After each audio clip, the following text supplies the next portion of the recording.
На 31 января записываем на госпитализацию.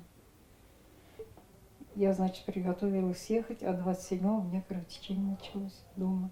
Проблемы со здоровьем у Веры Ивановой начались 10 лет назад. Врачи поставили диагноз – цирроз печени. В РКБ женщину доставили с кровотечением. Для таких больных это смертельно опасно. Ей сделали шунтирование, и теперь она ждет трансплантации печени, не опасаясь за жизнь. Довольна я?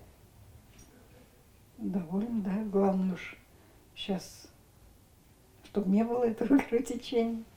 При циррозе печень перестает правильно работать. Как следствие, кровотечение желудка или пищевода. Человек может умереть. Уникальность этой операции в том, что она малоинвазивная, то есть вмешательство в организм пациента минимальное. Врач делает на шее больного небольшой надрез, а после в течение 2-3 часов проводит операцию. Это дарит пациенту возможность дождаться трансплантации печени. Во время операции врачи устанавливают в организме человека небольшую железную трубку. Она выполняет функции печени и направляет кровь в нужную систему организма. Эта операция уникальная для Татарстана. Делают ее только в РКБ. Впервые внутрипеченочное шунтирование провели в конце 2022 года. Спасены уже 15 пациентов. Пациентка к нам поступила в экстренном порядке с кровотечением. Мы провели успешное вмешательство, наложили шунт. Через неделю так получилось, что появилась печень, и она, не выписываясь из нашей клиники, ей была проведена успешная трансплантация.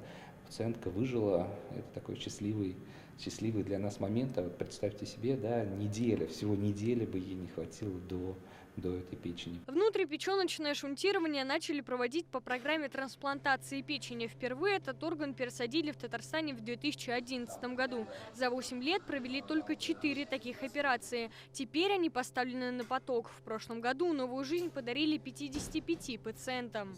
Реально, те регионы, которые выполняют трансплантацию органов, на сегодняшний день это, уверенно можно сказать, Новосибирск, это Татарстан и, пожалуй, все, где потоковая трансплантация существует. Мы планируем выйти на уровень где-то порядка 70-80 трансплантаций печени в год. В Татарстане более 300 пациентов ожидают трансплантации органов, 40 из них – пересадки печени. Сколько продлится ожидание, неизвестно, но благодаря новой операции точно дождутся. Алена Струминская, Вадим Ларионов, ТНВ, Казань.